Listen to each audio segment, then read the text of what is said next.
यहां देखिए क्या हुआ, यहां दीवानी का अधिकार मिल गया अंग्रेजों को और निजामत का कार्य जो है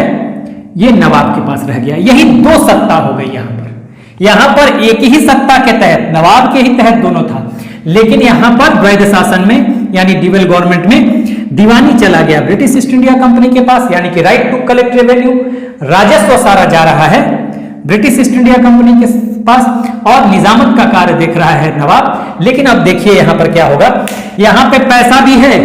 तो इस पैसे नवाब के पास, तो पैसा को निजामत के कार्य में यानी प्रशासन पे खर्च कर रहा है, लेकिन यहां पे पैसा किसके पास है, ब्रिटिश ईस्ट इंडिया कंपनी के पास यानी कि अंग्रेजों के पास, और प्रशासन का अधिकार किसके पास है, नवाब के पास। लेकिन इन प्रशासनिक कामों को करने के लिए मान लीजिए अस्पताल बनवाना है, मान लीजिए सुरक्षा व्यवस्था के इंतजाम करने हैं, मान लीजिए प्राकृतिक आपदा आ गया, बाढ़ आ गई, अकाल आ गया, तो उसमें लोगों की मदद करनी है, ठीक है, मान लीजिए सड़क निर्माण करना है, तो ये कैसे होगा, यहां तो नवाब करता है, दीवानी का पैसा इसी के पास आ रहा है, लेकिन यहां तो आ नहीं रहा है, तो अब इस नवाब को इसी के पर डिपेंड रहना पड़ेगा, अंग्रेजों पर डिपेंड रहना पड़ेगा, यानी पूरी तरह से नवाब को अंग्रेजों ने अपनी कठपुतली बना दिया है, ठीक है, हर काम के लिए नवाब को इस पर डिपेंड रहना पड़ेगा, ठीक है, हर काम को के लिए नवाब को डिपेंड रहना पड़ेगा, ठीक है। होता क्या था कि यहां पर जो राजस्व है बंगाल का वो अंग्रेज पूरी तरह से वसूल रहे थे और सिर्फ 53 लाख रुपए नवाब को निजामत के लिए दे देते थे, बाकी अपने पास रख लेते थे। और होता क्या था मैं आपको बताऊं कि पहले बक्सर की लड़ाई के पहले तक अगर देखें, जब अंग्रेज भारत में आए थे तो बक्सर की लड़ाई के पहले तक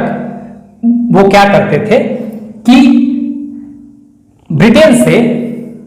सोने और चांदी लेकर आते थे और वहीं से इन्हीं सोने और चांदी से वो क्या करते थे, वो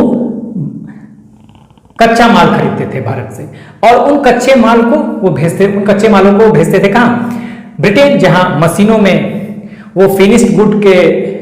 रूप में, फिनिश्ड गुड्स के रूप में वो तैयार होते थे, फिर उन तैयार माल को भारत में और अन्य देशों में बेचा जाता था। तो पहले यही होता था कि अपना धन नहीं लगाते थे, सिर्फ सोने चांदी लगाते थे, वो धन, वो भी धनी है, मतलब रुपया नहीं लगाते थे, हाँ, पैसा अपना कैश नहीं लगाते थे, सोने चांदी लगाते थे ब्रिटिशर्स। लेकिन यहां पर क्या हुआ, बक्सर की लड़ाई के बाद जब से दीवानी उनके हाथ में आया,